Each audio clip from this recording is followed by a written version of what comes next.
welcome to Dialogue, a true crime conversation. It's episode 45. It's a new episode day. Can't believe it. So excited. I am really excited to share who I talked to today. But before I do that, a couple of things.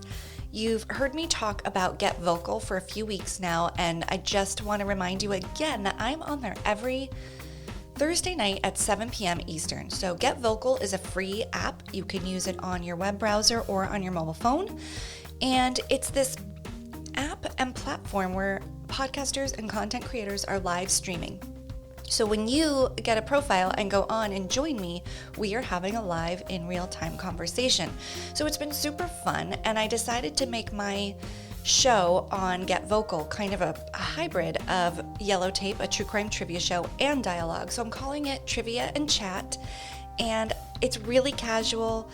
I've had past guests on, so sometimes there's even like more tea spilling than on the episode, or you can ask more questions that maybe I didn't ask in the episode.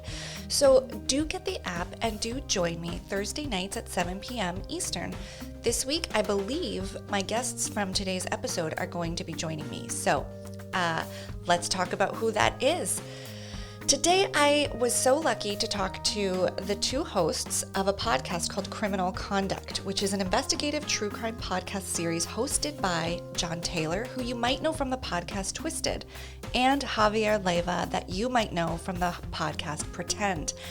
Javier and I have known each other just from social media for well over a year, and we've talked so much about him coming on Dialogue and to talk about Pretend, and then all of a sudden he came out with a second show, and so we decided that's what we're going to talk about and focus on, because he's in the middle of that show right now. Actually, they're more than halfway done. There's only a couple episodes left, so if you haven't had the pleasure of listening to Criminal Conduct, you can go now, and I think there's already 9 or 10 episodes out. So that's really fun, discovering a new show when there's a lot to listen to and you don't have to wait every week. So Javier, John, and I talk a lot about true crime storytelling. We talk about true crime origin stories, and we really get into the case that they cover because it is a wild one. There's a story within a story, and you know I love a story within a story in life and in podcasts, and this one does not disappoint. It's the mysterious death of Michelle O'Connell, but it's also the murder of a person named Eli Washtock who was investigating that murder, or I should say that death, and he was just a citizen detective, very much possibly like you or I, though not easy to figure out, and you will hear all about that. It's crazy. So we talk about the case and what they're working on next. They were just a delight to talk to, gave me all the true crime good feels, and I think you're going to love both of them. I think you're going to love their podcast, Criminal Conduct, and if you don't already know their previous work, check out Twisted and Pretend, which will be linked in the show notes. Until then, please enjoy my conversation with Javier and John from Criminal Conduct. And I believe they'll be joining me on Get Vocal tomorrow night, Thursday night, 7 p.m. Eastern. So that will be a really cool way to bring your questions in case I miss them. All right, let's kill the small talk.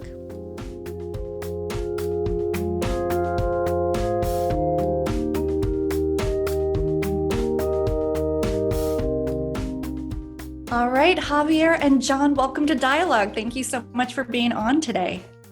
Oh, thank you for having us. This is awesome. Thank you. Yeah, you're welcome. And it's kind of a sort of a long time coming, Javier. You and I have connected on social media for some time now and have corresponded over the months. So it feels good to finally sit down and have a conversation. Yeah, I know. It's been a long time coming. I've been a big fan of the branding for your show. I think it's amazing.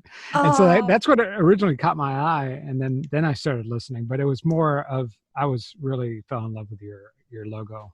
Thank you so much. That means a lot. And your branding, you know, I knew you from Pretend, and it's equally strong, and just your aesthetic is throughout. So that means a lot coming from you. And I did design my own logo. And so that means a lot. Thank you. I'm a marketer by day. So Yeah. Same here. Oh, okay, good. Yeah. It takes one to know one, I guess. And so, yeah, but I feel like I looked away for a minute, and then all of a sudden you're back and you have another show. So that's kind of why the three of us are talking in this particular situation. So I'm talking to you both because you're co-hosting a new podcast, newish, right? Criminal Conduct. And I would love to talk about it, but maybe before we get into the case that you're working on the show, we could talk about how you guys connected. And maybe, Javier, you could start with your story, start with Pretend Podcast, your background, and then we can move over to John and how you guys teamed up. Yeah. So, I mean, my background is broadcast journalism. I was a photojournalist early on in my career, and I did a bunch of documentaries for PBS. But since then, I stopped doing that, and I started working in marketing, but I missed it, right? I missed being out in the field, asking questions. And so I started a podcast about a little over 3 years ago called Pretend. And Pretend is a documentary style podcast about people pretending to be someone else. So I interview con artists, their victims, and it's really cool because it's all about deception and the psychology behind white collar crimes. So that kind of satisfied that journalist itch, that I had. And before I even started Pretend, I started going to these podcast meetups here in town in Raleigh, North Carolina. And there was only one other true crime podcaster there, and it was John Taylor. And he had his podcast up for a while. So he kind of peer pressured me into actually starting Pretend. And that's where the friendship started. Very cool. So let's stop on Pretend for a minute, because I can imagine that con artists are not easy people to connect with and have them tell their story and their deeds. So how did you approach that? How did you find these people and sell them on the idea of sharing? Well, at first I didn't really have a roadmap for it. So I had to contact the closest con artist to me. And that was my cousin. Oh my gosh. I was going to say, was it a family member? Yeah. Everybody has a black sheep in their family. And so I had this concept for the show. And so I just sat next to him. He was laying in bed. I was sitting there with a microphone, and he was telling me all his crime stories, like all the things that he had done. And I knew that he was a shady guy. I knew he had a criminal past, but boy, my jaw dropped. I mean, I was learning that stuff on the spot. And so that's where the idea came from. So it's like your question, how do you contact these guys? There's two types of con artists I find. There's the con artists that they're like, take a long walk. I don't want to talk to you. Go away, And then the other half are like very proud of their work. Got you it. See, they take a lot of pride in how sophisticated their schemes are. And so, those guys are very easy to contact. I find it harder to contact the victims, because the victims have a lot of shame for falling into their into a scheme, because it's like, how could that happen to me? And that's tough. So trying to convince somebody who's been a victim of a con artist is you have to build that relationship. I would think so, but it is so relatable. I mean, I think most of us have been, if not scammed, in the traditional sense, financially, monetarily, we've been duped, right? And we've trusted when we shouldn't have trusted, and things like that. So it's amazing when people will share their story. I think that's so freeing for other people to then hear, and maybe even learn something to avoid in the future. But okay. And it's not just the traditional, person like con artists sending you a phishing email trying to steal your financial information. I mean, the term con artist is like a spectrum. There's all kinds of them. There's little cons, big cons, and so I try to explore each topic. With every secrets, episode. right? Yeah. Like I feel like some episodes I heard were just people carrying a secret that might have connected to a crime in the past, but was something they'd had to build up and kind of move past to continue in their life. Or a little white lie, so it could be big or small. Yeah. Right. Okay, cool. So you got pressured into starting that because you had met John. So John, what were you doing at this true crime meetup when you met Javier? What were you working on, and what's a little bit of your background? So I started my podcast Twisted in 2015. So I had been doing it a while when I met Javier. Prior to that, I got interested in true crime probably by around the age of 10 or 11, and I've been there ever since. It's just something that's always intrigued me. I went into law enforcement. I worked for the Secret Service for about 4.5 years in the late 90s and early 2000s. I worked out of the Washington field office, and I was also assigned to the White House for a while. So did protection and white collar crimes, and also investigations into like threats against people we protected. Wow. And then now currently here in North Carolina, I'm licensed as a private investigator. So I work primarily criminal cases and for the defense. So I go out and interview people, track down witnesses, do things of that nature. And the podcast kind of stemmed from my writing. I'm also a true crime writer. Wow. So I moved from the writing into podcasting. It was just kind of another conduit for that kind of interest and in-depth kind of look into true crime. And so I put out 2 episodes a month, and I've been doing that since August 2015. And I met Javier about 2-3 years ago, both of us looking into just meeting more people and learning more about podcasting. And Javier has always had the idea that we should work together. And we've been talking about it for quite some time, and we finally just came up with an idea that was probably more Javier's than mine, but just that we should put us together and figure out how we could do a podcast together.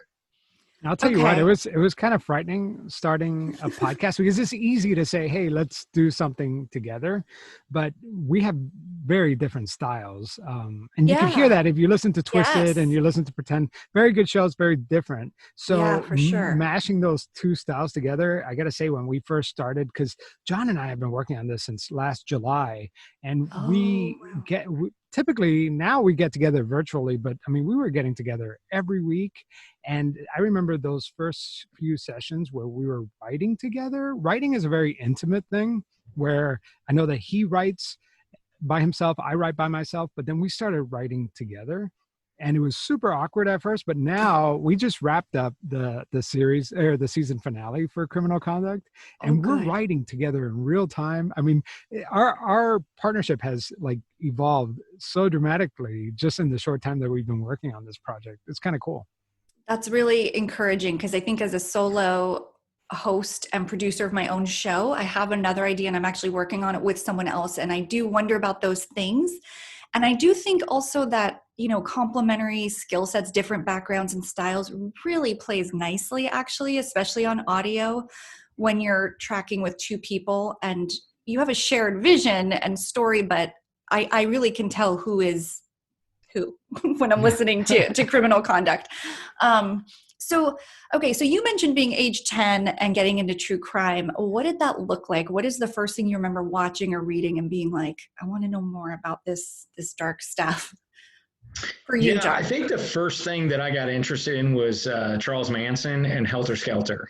Ooh. And I think my interest primarily stemmed from the fact that it was so different and so foreign to anything I had experienced or even thought about as a child. And so to me, it was almost like going to the zoo, that I'm looking at something I would not ever see in my normal life and trying to understand it and just kind of dig into what is going on there. How does that happen? Those kinds of things. Yeah, cults are an interesting way into true crime, because kind of like cons, I mean, I feel like it bumps elbows with con artists' stories so much, because a lot of people feel shame around being cult members that get out. They are ashamed of their story, and so for cults, there can be shame in people in the cults. And but I think the more I learn about cults and the more former cult members I talk to, the more I'm like, I just think it's a vulnerability. It's a time of life where you kind of maybe are vulnerable to someone's persuasion. And so, but at 10, I mean, how do you even start processing that? But you're seeing really weird elements of human psychology if you start with Helter Skelter. Javier, how about you? Where did this all start for you, this interest? So this was like the hardest question on your list for me, because I couldn't pinpoint it. But then I remembered when I was a teenager, I don't remember exactly what age, like usually kids are really fascinated by mythology and Greek gods and stuff like that. I wasn't. I was totally into Mindhunter, the book. Way before the Netflix series. And those were my mythical monsters, like the serial killers. Fascinating. Me. I'm not as fascinated with them as much as I used to be, but I remember that really made an impact on me early on. But surprisingly, I don't like true crime now. I don't even consume true crime. The only true crime show I listen to is John's, ours, and mine. Really. Wow. Say more about that, because that's really interesting. Yeah, I think part of it is like, if you work at McDonald's, do you eat McDonald's type of situation? Sure. I think that has a little to do with it, but I also don't like the gory stuff. So funny enough, for the criminal conduct series, for some reason, it was the gory episode. I did most of those interviews, or like That's I did one of the grossest interviews, like that. I don't even like that kind of stuff. Right. John digs that kind of stuff. And so that was tough for me for criminal conduct. But honestly, for me, what attracted me about criminal conduct wasn't the gory details, but it was the fact that this could have been a cover-up. Right. Right. So Oh for my me, gosh. I'm more fascinated by, just like in Pretend, I'm fascinated with con artists. I'm fascinated by authorities or governments trying to keep, a secret or something like that. And that's what riveted me with this story. Or Okay, so I don't even it's know not what riveted murder. means. It's not murder at the heart of the true crime interest for you. It's more the things surrounding it, the potential themes. Yeah, the cover-ups, the Yeah, deception, all yeah. that stuff. For me, that's what I find interesting. And I'll put this out to both of you. I'm always curious because I would say I do like true crime. I watch a lot. I listen a lot, although it's changing now that I'm a creator of it. Like you said, it's like the eating at the restaurant you work in. I also have a tension that I kind of struggle with in terms of loving it, but also there's parts of it I don't love, or I don't always appreciate how people do or tell a story. So I'm curious what both of your thoughts are on like critiquing true crime as a genre and contributing to it as well, if you've thought about that. Yeah. So, I mean, for me, I guess for critiquing, I mean, the primary thing is that you need to be respectful of the content and the people involved, and understand that though this is something that you're going into for a short period of time, these are people's lives. And in many cases, the things that you are evaluating and talking about are things that they will never leave them. This will be there 10, 20, 30 years from now. It will still be in the forefront of their mind. So to me, I think that's the most important, but I consume true crime in every facet, every way I can. So I have not been, occasionally I get burned out for a couple days, but for the most part, I will read, listen, talk about, watch anything true crime any time of day. Yeah. But yeah, so that's my main thing. I mean, I think there are definitely some that are much better than others. I much prefer the newer true crime than the more traditional true crime when I was a kid growing up, it was always a solved case. It was very clear cut what happened, and it was really just kind of telling the story or trying to figure out the why. And to me, wrongful convictions, who did it, unknowns are fascinating. Intimate murders are very interesting because the complexities of the relationships that people get in are absolutely fascinating to me, and the farthest thing from simplistic. Yeah, I'm with you. I'm with you on that, on all of that, but especially the intimate murder piece. It's weird, but I would say those are the most compelling stories to me always, when it's a closely connected, which is why the case in your podcast is so interesting in criminal conduct, a couple living together. But Javier, what about you? What's your take on true crime as a whole? Yeah, actually, I mean, I love the way that John framed it, because it's like the solved versus the unsolved. I think that's that line that I draw, because if you're covering a solved case, it's almost like you're exploiting it, Mm-hmm. But when you're covering an unsolved case, I feel like the true crime community, whether it's a podcast, a book, or documentaries, they're really keeping the story alive, Right. and keeping some hope for the victims and their family, that there's attention to their story, because if not, cases just go cold and they're forgotten. So I do think that there's a lot of good work in the dark. What they did for Oh my both gosh. seasons, but Yeah. particularly the second season, was groundbreaking work. I know that John and I use that as inspiration for criminal conduct. And Yeah. it's a requirement actually for us, as we're looking into season 2 and 3, is that the case needs to have some sort of unsolved element to it. Okay. So there's got to be questions remaining around it. That's interesting that your take on it could be, with a case that's solved and adjudicated, particularly, that it's almost like superfluous. And I don't know that I would say I wouldn't listen to anything that's about a case we all know what happened and who's paying for it. But that's interesting. And I do think the movement is more towards lesser known cases to shine a light on them, because sometimes they're happening in places where there's just not enough resource or bandwidth or for whatever reason. So to me, that's an exciting part of what's happening in the community. John, do you ever draw from your experience in Secret Service and things you did before being a content creator? Do you draw from any of that for your work as a writer? Are you writing fiction or true crime? True crime. You write true crime. Okay. Yes. Yeah, I mean, definitely all aspects of being in the Secret Service and being a private investigator, and primarily just understanding kind of how things are and having that context to understanding a case, and that versus someone who is just looking at it and going, that doesn't seem right, when that may be something that happens in every case. Right. And just understanding that you can't test every single piece of DNA in a case. It's too expensive and too time consuming. And in 99% of cases, they don't do that. And so just those kinds of things, that certainly helps ground me and give me some guidance in what I'm doing within writing or a podcast. Okay. So we've kind of talked around it, but let's talk season 1 of Criminal Conduct. You're covering the case of Michelle O'Connell, the death of Michelle O'Connell, which happened in 2010 in Florida. 10 years ago. Yeah, almost 10 years ago. And then the murder of Eli Washtock. Am I saying that right? Yeah. Washtock. So when you decided to do the case, it's obviously been some years. You started working on it last year, you said, but it had been some years. So you knew going in that the person in the story named Eli, who was investigating, had been murdered, right? That wasn't something you uncovered in real time, or you uncovered aspects about that for sure, it seems like, in the podcast, but did you know that? So it's kind of interesting. So I just told you that season 2, the requirement, there needs to be some unsolved case to it. We didn't have that requirement going into this. John and I really just wanted to work together, and he had covered the Michelle O'Connell case on Twisted, but it was one that he found really fascinating because, there were so many questions, and it got reopened and closed, and there's still more new evidence coming out. And so we thought that was really interesting. So initially we were just attracted to the Michelle O'Connell story. Right. It wasn't until we started working on it that we discovered that Eli Washtock was also looking into the case.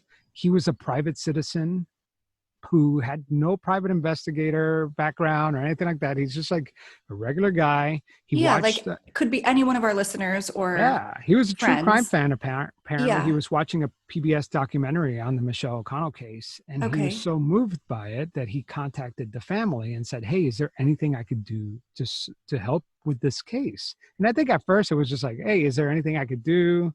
Like spread the word or whatever. But then he got really heavy into this case. But we didn't know about Eli Washtock when we first started this. So when we started really digging into it, we discovered that Eli Washtock, this private citizen, this sleuth, was murdered. Right. And that happened. So that happened in January. We started the podcast in July.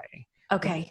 But immediately, the whole structure of the story took a turn, because now we're not just doing a podcast about Michelle O'Connell, but we're also doing this dual podcast about Eli Washtock.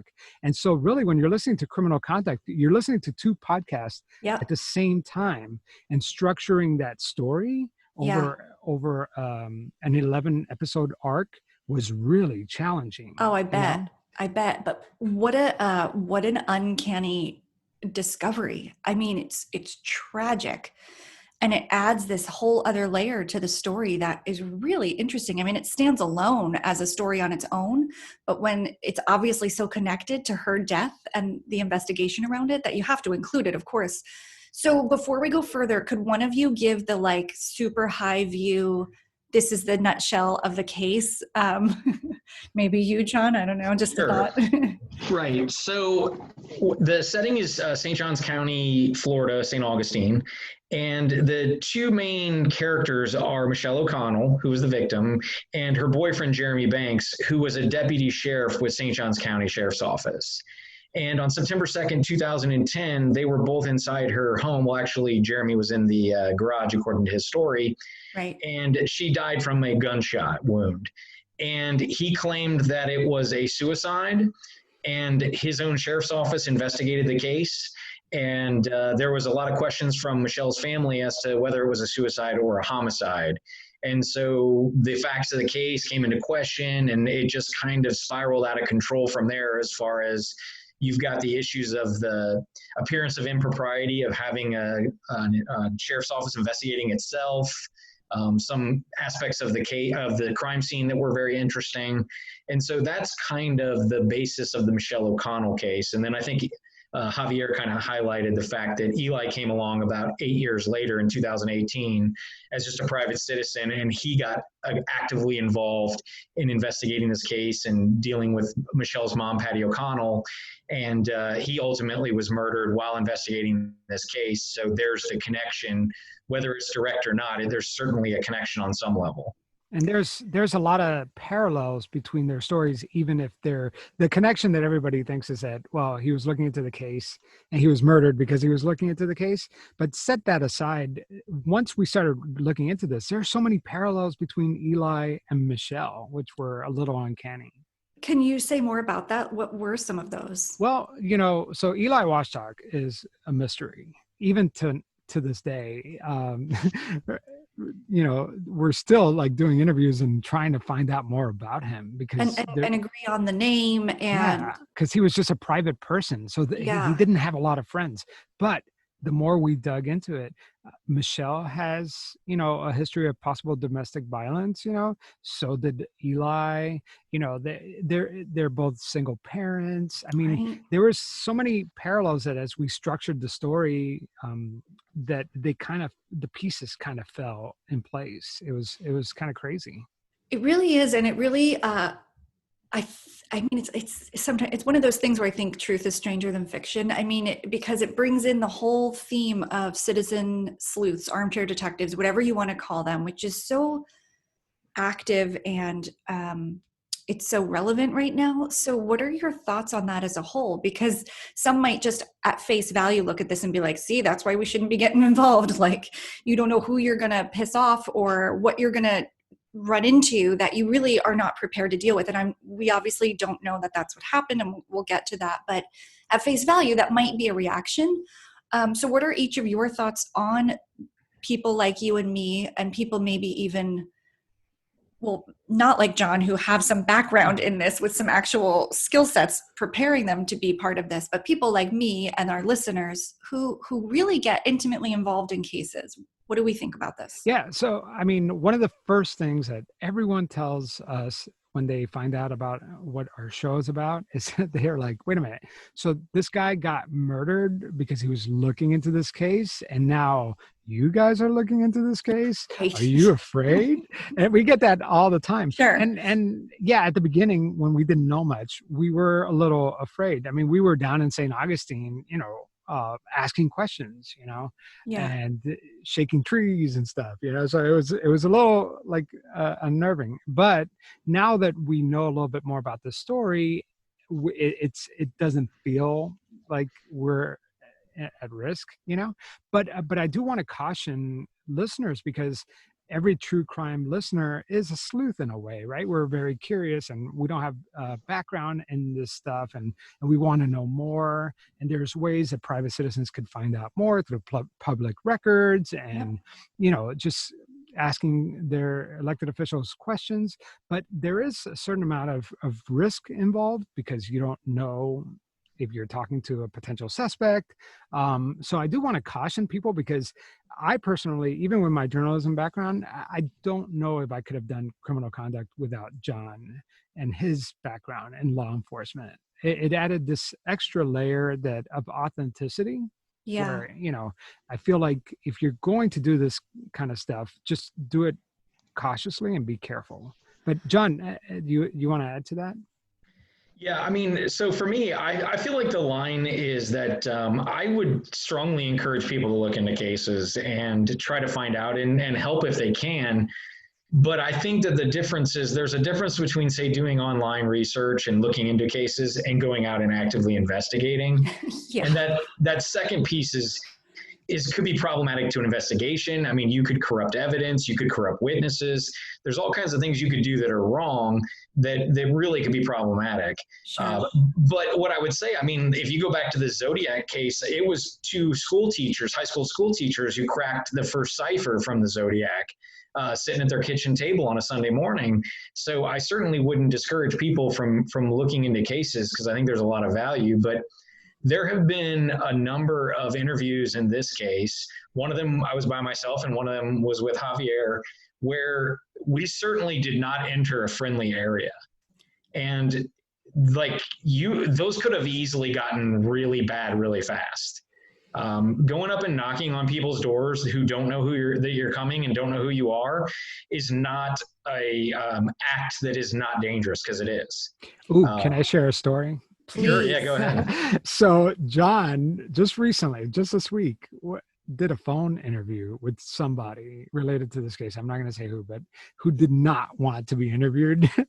And the interview lasted 30 minutes. He was able to hang on. Like the woman kept saying, like she obviously wanted to hang up, but he was able to get so much information out of her. Amazing. Yeah. So it takes a lot of skills too. It's a technique. Yeah. It was great. But, so about going up to the door, though, with them not knowing, now, is that a strategy, too, to catch them off guard on purpose? Because if you call and say, hi, we're making this podcast, we want to ask you some questions, you're likely to get hung up on and no, you can't come. So do you just kind of do we're here and hope for the best? Well, I will tell you that your chances of getting somebody to talk to you are best in person. Sure. It's much harder, just like it's easier to criticize somebody over social media. So the further, it's just true with life. So if you're in person, that's your best chance. If you're on the phone, that's better than an email, which is better than a direct message on Facebook. But generally, I would want them to know we're coming. I would want them to be accepting of us coming to talk to them and be somewhat prepared to answer questions, because you would be amazed at how bad many people are at answering questions. It's almost like even people that are trying to help us, I feel like you couldn't give a shorter answer if you tried. I mean, it's just like you get yes and no. You cannot believe how many yes and no or I don't know you get to questions where you think they would be talking for 20 minutes. Yeah. So interesting. Yeah. But then there's always those people who you can't shut up. And I would imagine that's difficult in a different way, but at least you have a lot to work with and to sift through and can guide you at some point. But that's interesting. So people are like, okay, I'll talk, but it's very shut down, I guess. The long-winded people would be much better for Javier than me, because he has more patience than me. Yeah. So my problem is I get irritated with people who won't stop talking, but that's something I'm working on as an interviewer. Yeah. Okay, got it. Well, yeah, I mean, we're seeing more and more success stories, I guess you could say, or positive outcomes from citizen sleuths.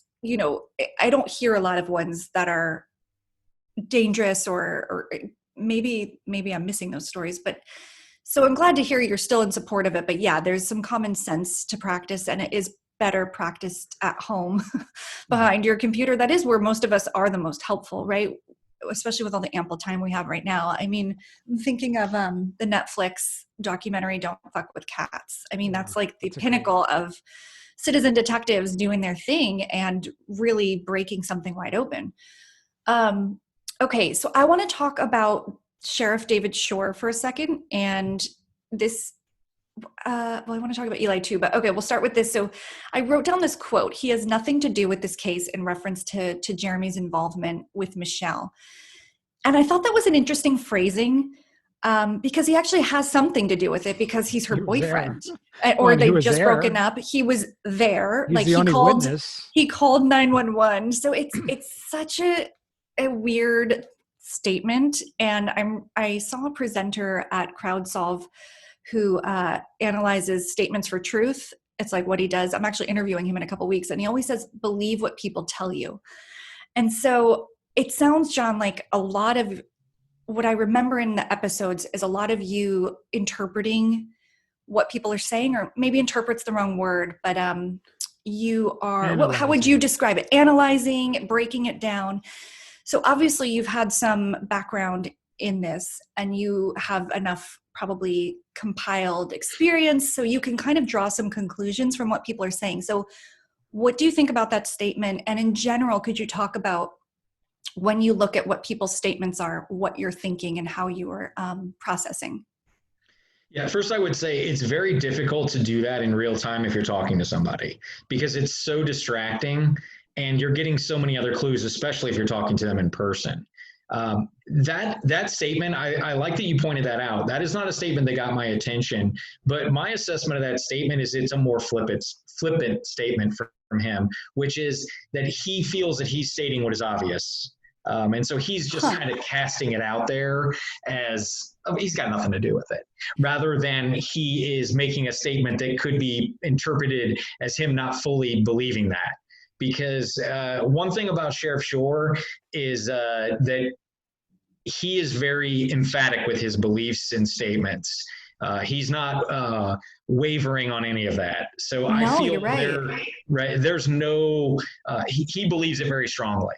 So I respect him for that. I don't agree with his conclusion, but I respect how he has been with this case, which he's been pretty much consistent throughout. And so John's analysis is what you were kind of pointing to, is kind of the signature things that we wanted to add to criminal conduct, because that's what, if you listen to Twisted, that's what Twisted is. He's analyzing in great detail. I call him like a word ninja. He just slices and dices what people are saying and just gets so much more meaning, things that we were kind of thinking, but he puts it into perspective and it clicks. So that was very important for us to have for criminal conduct, which is funny because it's one of the criticisms that we get for criminal conduct, the fact that we have a point of view on this case. People are like, oh, great topic. I wish it were done by more impartial producers. But you know what? It's like we have a point of view. John is really good at analyzing people's words. And I feel like that's what makes our podcast a little different, Yeah, I agree. And I mean, there's obviously room for impartiality and going in unbiased, but sometimes I think it's impossible actually I guess you can report something without bias, but it's impossible not to really have it or feel it. So that's a great topic to bring up. How has your point of view on this changed, or has it? Did you go in thinking it's a murder, and then did you waver? Did you go in thinking it was a suicide and be flipped? Could each of you share your journey on where you land on this? I'll start. I mean, yeah, that's been the whole experience for me. I've been back and forth on murder, suicide.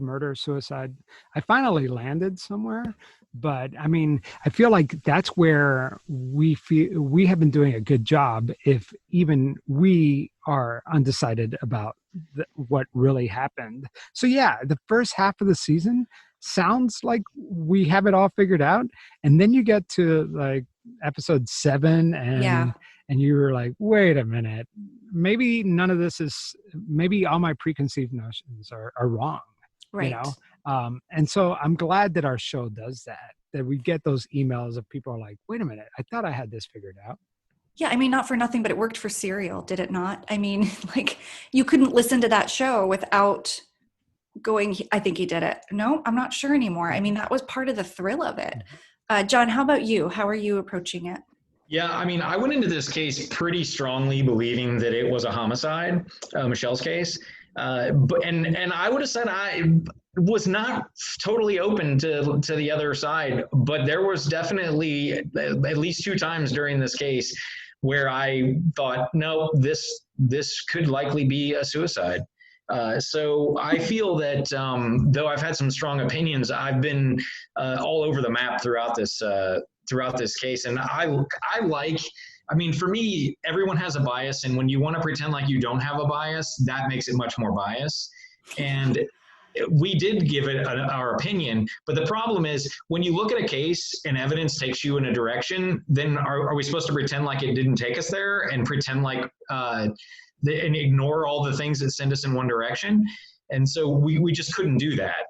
And I think, though, the fact is that we got slammed for that. And then if people stayed on, they realized, like Javier was saying, episodes 6 and 7, that all of a sudden they were so cocky that they knew what happened. And all of a sudden it really made everybody have to think about this case. Yeah, but then just wait till episode 9. Yeah, exactly. Yeah, so and then I'll mess you up all over again. You said you think you've landed to where you have a belief. Will you reveal that at the end of the season, both of you? like your personal thought, or will the show kind of? We know the answer to that because we just wrote the last episode. That's not the point, like of the show of Okay, like fine. whether, no, I mean, I'm just kidding. Well, but I mean, whether John and I believe it, it doesn't matter. I feel like we put all the evidence that we could find, and we brought everything out there. I mean, there's 11 episodes. Some of them are 30 minutes. Some of them are close to an hour. So we put a lot of information out there. I know that the listeners will listen to it and they're going to have some sort of opinion one way or the other. And you could see it in our reviews. I mean, it goes both ways.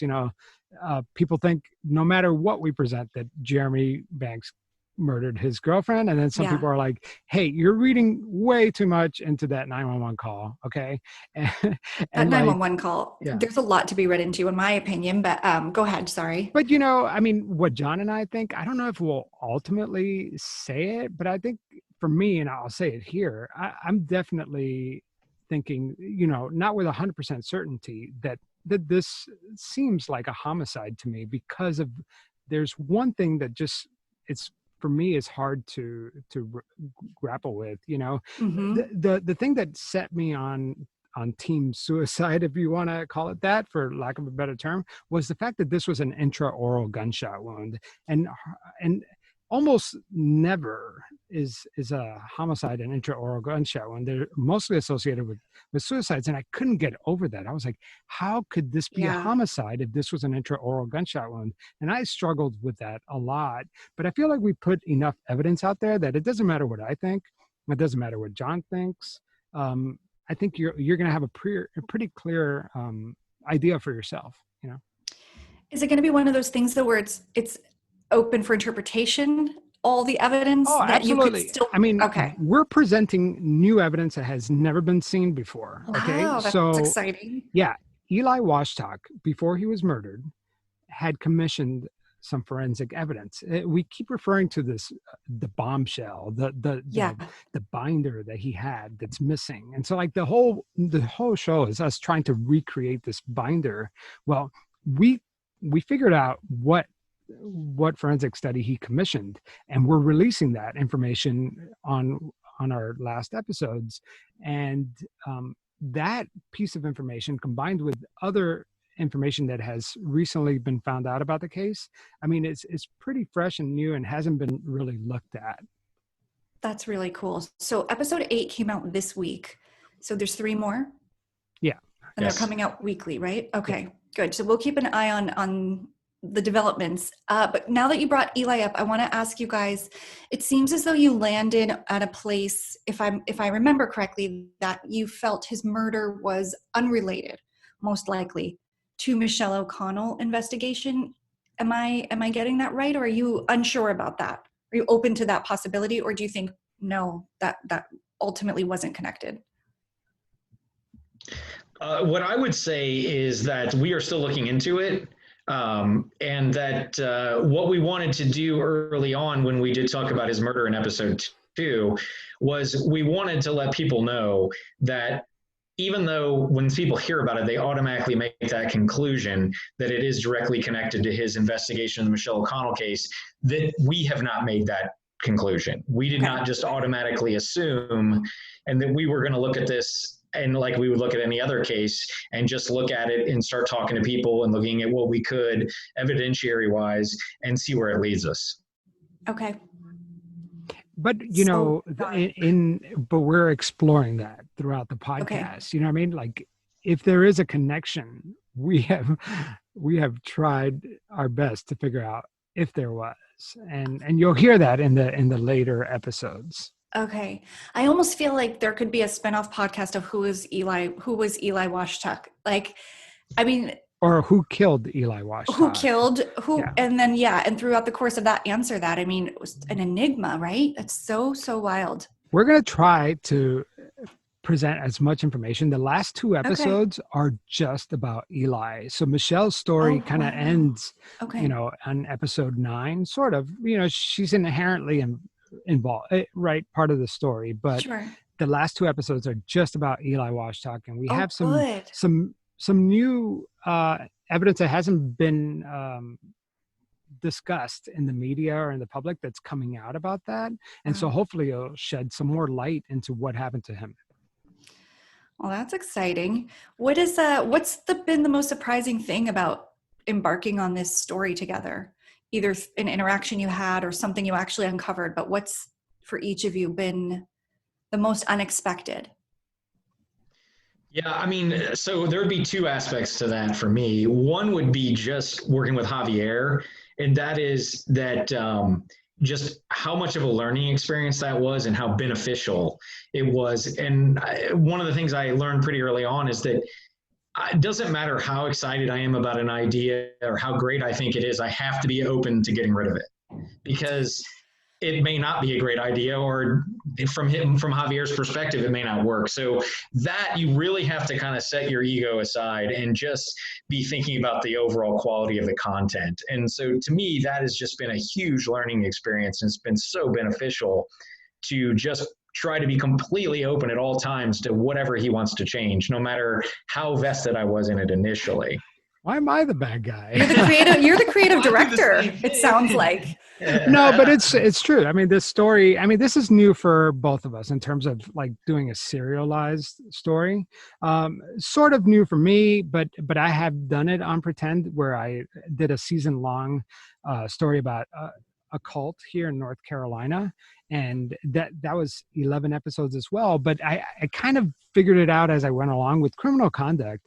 John and I sat in a room and we structured the whole story. And you have to imagine a story like this is, you could go all sorts of directions with it. But we made sure that each episode had a story arc, right? That if you listened to one episode, you felt like you got the point of that part of the story, and that it progressed. And so the way we designed this season was that, sometimes serial shows start out like amazing, and then the more you find out about it, it kind of peters off. Yeah.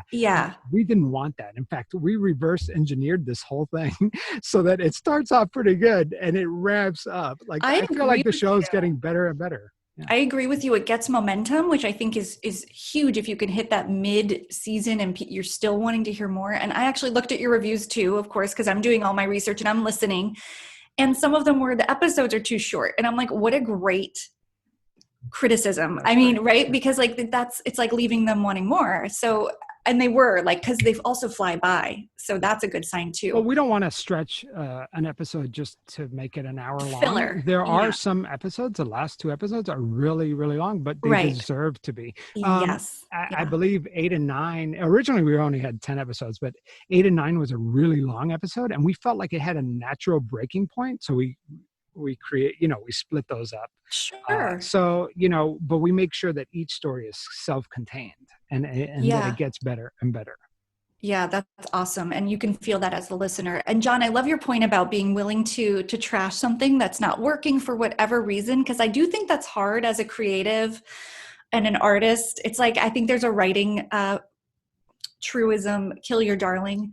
And it's like this idea that you're like attached to, and it's usually the thing that's going to throw off your whole piece, because it's just like you're too married to it and it's like blinding you. So that's good advice for anybody making anything, is kind of, you got to be willing to throw something away and try something else. But that's hard. Yeah. And going into something thinking, I'm not going to give in on this point. This has to be in there. And then 10 seconds of Javier talking, and I'm like, no, you're right. You're right. And he could talk me into anything, but it'll be like, no, he makes a great point. I was really even thinking, I'm not giving in. Right. And usually it comes around fast. He gets Google Doc emails like, kill this. No, this is done. From you? Yeah, but I say it in a nice way. He's just reading. He's just reading a lot of tone into it. Yeah, I'd be crying, but that's fine. I gotta build up my steel skin for my next project when I work with someone else. So this is very helpful for me to hear, because it's a departure for me as well. What is the current status of the case right now? Is it considered open or closed? Can you say that? Is that Michelle O'Connell case is closed. It's closed. It's a suicide, and Eli Washtock's case is a homicide, and it's considered open. Got it. And But there's some things that are happening now that we didn't realize were happening when we first started getting into this, is that Sheriff Shore, who, has been overseeing this case for, as long as it's happened, he's now retiring, right? So there's going to be a new sheriff. And with the new sheriff, there's two options right now. There's a guy that Sheriff Shore is endorsing, who many believe is going to be same old, same old. And then there's another candidate who's running who plans to do radical change. He plans to clean house, and he's open into reopening the Michelle O'Connell case. So that's new. So there is hope, right? And for the Eli Washtock case, we're putting stuff out there that hopefully will kind of stir things up and get more interest back on that case to see if there's some resolution. Because it's interesting. When your listeners start listening to the podcast, when Eli Washtock was murdered, and they at first they didn't reveal his name, but they said that it was a homicide, but the public is not in danger. Like when the reporters asked him, hey, is there a threat to the community? They're like, no, there is no threat to the community. Yeah. But we suspect that there's foul play, right? And so how could those two things be true? Mm-hmm. And so, but then the media never covered it again. They moved on from the Eli Washtock story. So hopefully, and people in that community don't even know who Eli Washtock is. We went right outside his condo, and we went to a Publix, like a grocery store, and we just started asking people outside the grocery store, like, hey, do you know anything about Eli Washtock? Nobody even heard about it because the news cycle moved on. So hopefully our podcast will bring some attention back to his case. Yeah, I hope so too, because it's almost hard in 2020 to not be able to get some semblance of who a person was in the most recent years of their life. Like, to have no digital footprint is bizarre. Yeah. And then the way there was like the red herring around his gender identity, do you think that was just like a distraction, or was that just an attempt to get media interest in it for the wrong reason maybe? But I just wonder how that plays in. I'll let John answer that, but I do want to say that most people who knew Eli, the very few people that we have actually found that knew Eli, so his friends, his family, friends in Florida, friends in Wisconsin, where he's from, had no clue that Eli may have had gender identity issues, right? Okay. So that was revealed by that press conference that I was telling you about. So after his death. So if there were any gender identity issues, he kept that private to himself. Got it. So, John, I mean, what are your opinions on why they released that information? Yeah, and I'm not really sure why the police released it, because it certainly set a pretty strong narrative. And it, to me, is that they were implying at some level that it was involved, it had something to do with his homicide. Right, that's what I was wondering. Yeah, and so I don't have a good explanation. I find it unusual because the police, they released so little information about this case, yet they chose to release something that was incredibly private and something that he didn't talk about with almost anyone. Right. And so, like, why they gave no information but put that out there is not something that I don't have a good answer for why they decided to do that. And it was tricky for us because Eli presented himself as male, right?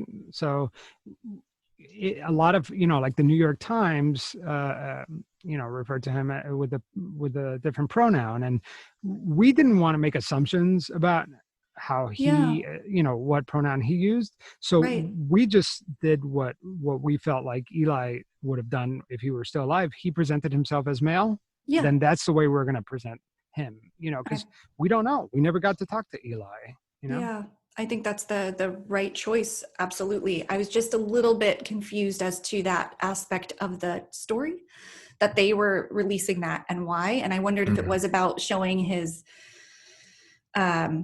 vulnerability as a potential victim. Like you mentioned, like maybe that had something to do with his murder. But either way, just such a puzzle, such a head scratcher, that one. So I do look forward to getting more of those episode information. That's really good. We'll hook you up. Yeah, thank you. How about season 2? Do you know what you're doing? Will there be a season 2? And are you already working on it? And how do you, I kind of know what your thoughts are on style, what you're looking for. You want something with a lot of questions and layers. Have you found it?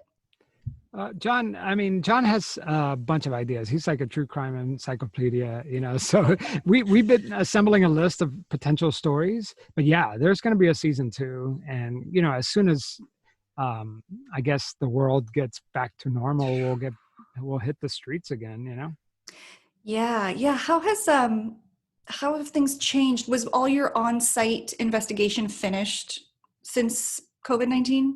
No. Oh, shoot. Okay. Well, the main parts were, but I mean, the Eli story is ongoing. Okay. Got it. Yeah. And there's definitely, we were just talking about this earlier today. There's just a number of interviews that we would have done in person that we end up having to do over the phone because we just couldn't travel. And that's unfortunate. I mean, we still got good content. There's still good interviews, but it would have been better. And we don't know what we didn't learn by not going. Yeah. I think the interpersonal dynamic, you can't match it, and it's scarier, and there's more planning involved, and it's harder. It's definitely not the easier route, but I feel like any interviews, even just friendly, this kind of interview, not like trying to get information in that way, but they're always it's even just doing it by Zoom is really different from talking on the phone. Eye contact is a lot. Yeah, I did an interview. Well, I don't know if it was an interview. It was only about 15 seconds long, but I audio recorded it, and I had Javier listen to it. And I asked him what he thought of it. And, I told him, I said, she was really aggressive towards me. I'm like, it was bad. And he heard it and he's like, yeah, I didn't pick that up at all. And so it's like, that is all in person. Like, that was all her posture, her demeanor, her facial expressions. That was none of it. Her tone did not convey that, at least not what Javier was picking up. And I listened to it and I couldn't really pick it up either. Isn't that but in the moment, your heart's racing. Oh, yeah, exactly. Nobody will know. And that's sort of the, it's the riskier thing to do. It's the preferred for a podcast to be in the room with someone. But yeah, then you're subjecting yourself to those moments too that are uncomfortable or unfriendly, like you mentioned earlier in the conversation. When you said that, I'm curious, did you just mean, were people skeptical or were they outright hostile? This was earlier, you were talking about being in the neighborhood, I guess. Javier, how would you describe our interview with the individuals that wouldn't let us record them? How would you describe us going up there? Yeah. So, I mean, so we've done two interviews that were pretty, high tension. And then also when we went to St. Johns County, John and I, we thought, oh crap, we're going into unfriendly territory. We might get arrested. But no, the interview that John is referring to, you try to reach somebody over the phone, you try to do things the right way, but sometimes you just have to show up at their doorstep. Yeah. And, you're stepping into somebody's property and you're knocking on the door, and the woman who opened the door, she looked terrified, very, very scared that we were there. Well, hey, you're just watching football on a Sunday and these two guys just show up out of nowhere. She might be a true crime person, honestly. She was very scared, and we asked to speak with her husband, who's the person that we were trying to reach. And he at first he was cordial with us, and he was asking us like what we wanted to do, but he's like, get off my property now. You know what I mean? Or I'm going to call the police or whatever. But that's the kind of stuff that John was saying, that our hearts were racing, our adrenaline was pumping, and we try to recreate that feeling, I guess, when you're listening to it, but you lose a lot of it if you're not there. Yeah, sure. Yeah. In that interview, you had two people that we're interacting with. One is coming across as terrified, and the other one is increasingly becoming more aggressive as we're talking to him. And so that combination of the two was very uncomfortable and very unsettling. And the one person certainly has a history of violence, so we didn't know where it was going to go, and we certainly left pretty quickly. Not going to wait around to find out. Right. It also, in equal parts, I would say, would make me curious too. Like, what's she so afraid of, and why is he so angry? Because we're clearly coming respectfully and not aggressively. So that's interesting reactions, don't you think? Oh yeah, especially from this person who, should have a vested interest in getting the word out, I guess. Right. Yeah, but everybody comes into these things with their own kind of context and their own concerns. And so people can be scared for a variety of reasons, logical and illogical. And, A lot of people are just very skeptical and very concerned. So yeah, all that just kind of plays into it. And plus, like, even if we're calling somebody, like, that interview I was telling you that the woman wanted to hang up on John as soon as they got on the phone. Well, that lasted for 30 minutes, but the whole time she's like, how did you get my information? Well, we're podcasters, Right. He's a private investigator, and like, your information is out there, but they don't know that, they're getting a call out of the blue. They're like, how did you connect me to this case? Like, that could be terrifying, if you're not expecting it. Yeah. I guess we take for granted that that's so normal or commonplace or expected, but yeah, I guess somebody could be really surprised by that. My favorite line from that interview was like, John said, I've been looking for you for 7 months. And she's like, why? But we've been looking for this person for 7 months, and we finally got her on the phone. And it was an amazing interview, and then she didn't want to go on the record, so we honored it. Brutal. That's life, That's the job. Yeah. I didn't give you this question in advance, so if you need a second, that's fine. Or if you don't want to answer or don't have an answer, that's okay too. Talk to our agent about this. Okay, sorry, I didn't clear this one. But is there a case you're following right now that isn't one you're working on for your shows or your work, just in the main news cycle, true crime space that's happening in real time that you have your eye on? So I've got my eye on a case, and I'll mention it. It's I think it's Lori Vallow out of Idaho with her missing kids. But for me, I take the approach that the real time is not the way to do it. I don't like the real time because you get bad information, you get repetitive information, and you get sensationalized information. Like, that's a case I want to do on Twisted, but I'm going to wait 2 or 3 years to do it, because that's when it'll be a good story. Now you've got everything, and there's other cases where it could be something that's just a high anxiety point, and if you do it now, everybody clings onto that, such as the case down in Georgia. That case, if you do it right now, it's all about race. But if you do it 5 years from now, it may not be, because that may not have anything to do with it. We don't know. And the Ahmaud Arbery case, the jogger, right. Yeah. And so I'm much more interested in, I don't want to dig into a case that has a simple answer that everybody's like, well, obviously he was an abuser, case over. I want to get into it deep. And if you go into it while it's in real time, you're going to get stuck on that baseline narrative that the media has kind of crafted around the story. That's fair. And that takes some willpower, because it's tempting. The Lori Vallow one is such a spider web of crazy that there's different elements to it. You kind of almost, that's why people are covering it in real time, is because things keep being revealed that are insane. But you're right. I mean, we need answers on that, and we need to know where those kids are to tell that story. But that one is one I'm absolutely following. How about you, Javier? I had the fortune of waiting and trying to think, because, most of the time the stories that I'm thinking about are stories that I'm covering. Sure. Like John, we're juggling 2 podcasts. I'm like always thinking about pretend stories. But there's a vigilante that I've been courting since for a long time. On social media, we talk and we exchange information, and like, I'm trying to earn his trust. But he was this vigilante cop who killed this crooked cop down in Texas. Oh, boy. But sometimes the stories just need to marinate, like they don't fit into an episode yet. You just have a good hunch about it, and then you just earn their trust. And eventually, hopefully, if it becomes something, it'll go on Pretend or something. Good to know. That's great advice. But I've always been fascinated with vigilantes and stuff like that. So I'm looking into that. Yeah, that's a great angle. I don't hear tons of those kinds of stories, so that's definitely a good one. I know there's a very famous one in New York City. I wouldn't even know his name, but there was this Getz, yes. Yeah, I knew if I heard it, I would know, but that's a crazy one. Well, gosh, this is so awesome, and I'll make sure to point everybody to Criminal Conduct, to Pretend, to Twisted. But before you go, I do ask all my guests, what is keeping you up at night? Restless leg syndrome. Seriously? Yeah. I don't even know if it's restless leg syndrome, but if I drink a sip of wine or like a little bit of beer, it doesn't need to be a full glass. My legs just start kicking. It's the most obnoxious thing. I can't even enjoy like a glass of wine anymore. It's like I'm like, do I want to be kicking my wife all night? I have to think about it. It's a real trade-off. Yeah. I'm like, I think I want to. So, You're like, tonight, I'm good with it. Yeah. Well, that really sucks. I'm sorry. Yeah, I've had moments of what I think is restless leg syndrome, or my version of it. And I'm like, it's mentally is what drives you crazy. It's so insane. Oh, I'm sorry. How about you, John? So, yeah, I mean, both Javier and I are taking this literally, because I feel like this question is not meant to be taken literally. No, that's not true. It can be either. Well.